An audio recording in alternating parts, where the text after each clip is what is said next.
We often ask if it is possible to be more Jedi than the Council itself by refusing to be a Jedi at all. Ahsoka Tano's path was not a retreat. It was an evolution into a selfless warrior without a master.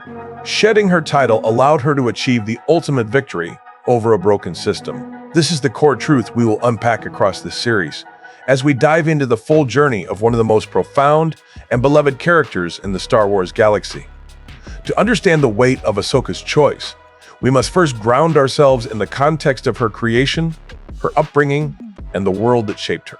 George Lucas first introduced Ahsoka Tano in 2008 with the launch of the Star Wars, the Clone Wars, animated film and subsequent series. Lucas created the character with two core intentions. First, he wanted to give Anakin Skywalker a Padawan learner, to reveal a softer, more paternal side of the future Darth Vader that audiences had never seen before. Second, he wanted a young, relatable perspective through which viewers could experience the brutality and moral complexity of the Clone Wars through the eyes of a child growing up in the middle of a galaxy-spanning conflict. From the very beginning, Ahsoka was designed to be more than a side character. She was designed to grow, to challenge, and to ultimately redefine what it meant to be a guardian of the light side of the Force. Over the course of 7 seasons of the Clone Wars, we watched Ahsoka evolve from a brash, overconfident 14-year-old Togruta girl who nicknamed herself Snips and pushed back against her master's every order, into a mature, compassionate, and deeply principled warrior. She fought in countless battles. She saved countless lives. She faced down separatist armies, Sith lords, bounty hunters, and even the darkest corners of her own fear and doubt. Through it all, her identity was inextricably tied to the Jedi Order. From the age of 3, when her Force sensitivity was discovered on her home planet of Shili, she was taken to the Jedi Temple on Coruscant. She was raised in the temple halls, taught the Jedi Code, and trained to one day become a Jedi Knight. The Jedi Order was not just her job or her calling. It was her home. It was her family. It was the entire foundation of her identity. For more than a decade, every choice she made, every skill she learned, every step she took was in service of becoming a Jedi. That is what makes her choice to walk away from the Order, to leave the temple behind forever, so profoundly revolutionary. To dismiss that choice as a moment of teenage rebellion or a tragic fall from grace is to miss the entire point of Ahsoka's journey. To frame her departure as a surrender is to ignore the incredible courage it took to walk away from everything she had ever known at the age of 17, with no support, no protection, and no clear path forward in the middle of a galaxy at war. Ahsoka did not leave the Jedi Order because she had abandoned the Jedi way. She left because the Jedi Order had abandoned the Jedi way. Over the course of the Clone Wars, we watched the once noble order of peacekeepers transform into something unrecognizable. The Jedi, who had once dedicated themselves to mediation, compassion, and the protection of all life, became generals in the Grand Army of the Republic.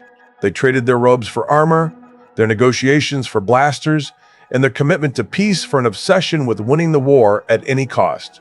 They became entangled in the political machinations of the Galactic Senate, compromising their principles again and again to maintain the favor of politicians, most notably the Supreme Chancellor Sheev Palpatine, who was secretly the Sith Lord Darth Sidious, the very architect of the war they were fighting.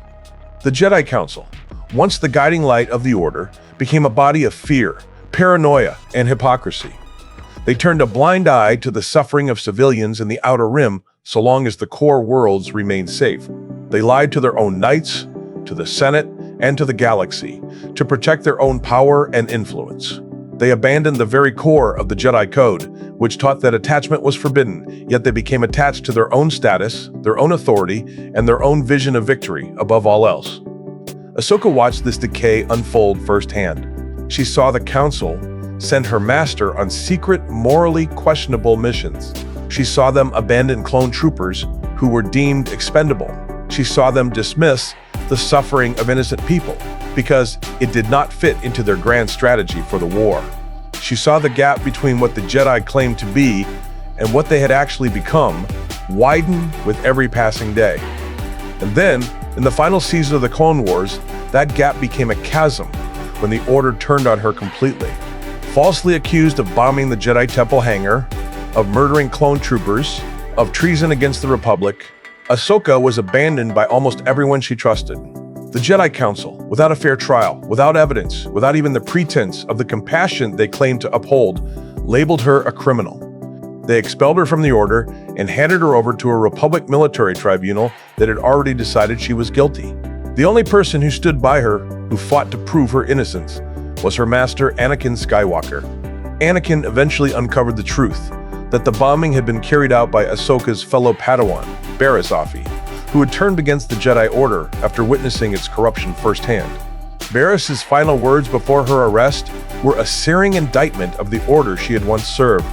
She told the tribunal that the Jedi had become the very thing they swore to destroy, that they were no longer peacekeepers, but warmongers, that the war had turned them to the dark side, just as it had turned her.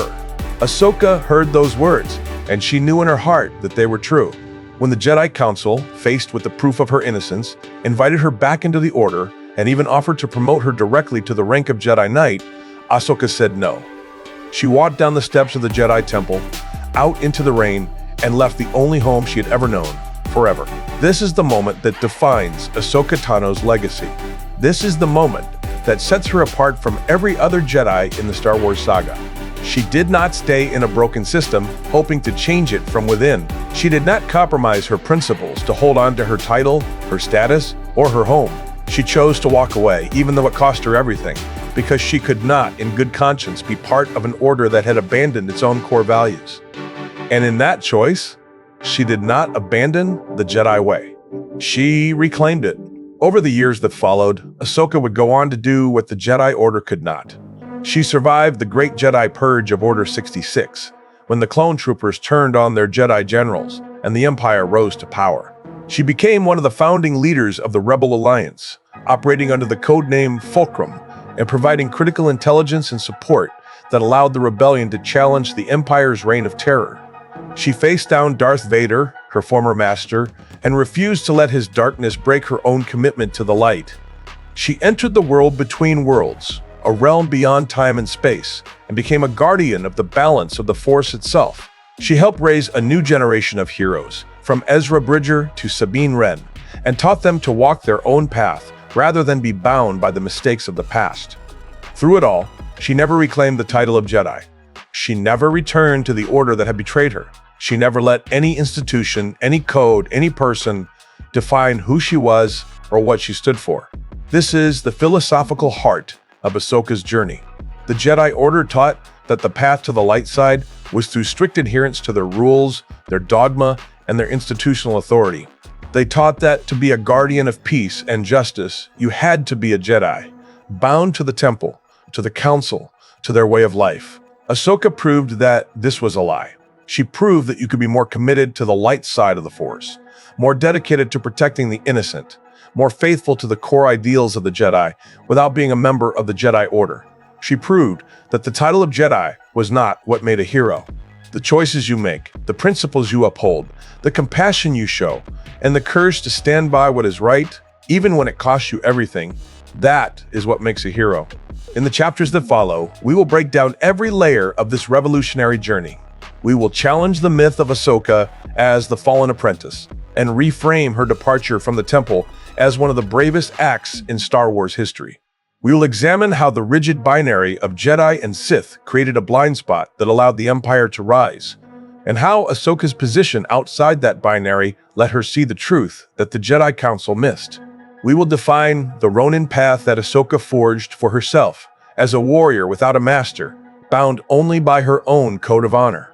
We will explore how she escaped the shadow of Anakin Skywalker's tragic destiny and avoided the same trap of fear and attachment that turned him to the dark side. And finally, we will celebrate the lasting legacy of the White Fulcrum and how Ahsoka's path created a new blueprint for Force users in the galaxy for generations to come. Every step of this journey is rooted in official Star Wars canon, from the Clone Wars to Star Wars Rebels, from the Ahsoka series to the official canon novel Ahsoka, written by E.K. Johnston, from the words of George Lucas himself to the interviews and commentary of Dave Filoni, the creative mind who shepherded Ahsoka's character from her first appearance to her current place in the Star Wars saga. There is no fan fiction here, no speculation, no invented details. Every point we make is tied directly to the official canon of the Star Wars galaxy and to the intentional choices of the creators who brought Ahsoka Tano to life. At the core of this entire series is a simple, transformative truth.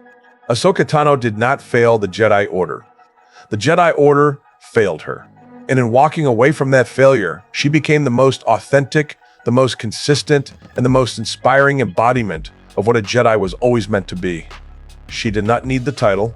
She did not need the council. She did not need the temple. She only needed her courage, her compassion, her connection to the Force, and her unshakable commitment to doing what was right. And that is why, in the end, she achieved what the entire Jedi Order could not. She survived the fall of the Republic. She outlasted the Empire. She kept the light of the Force alive in the darkest hours the galaxy had ever known. And she did it all by refusing to be a Jedi.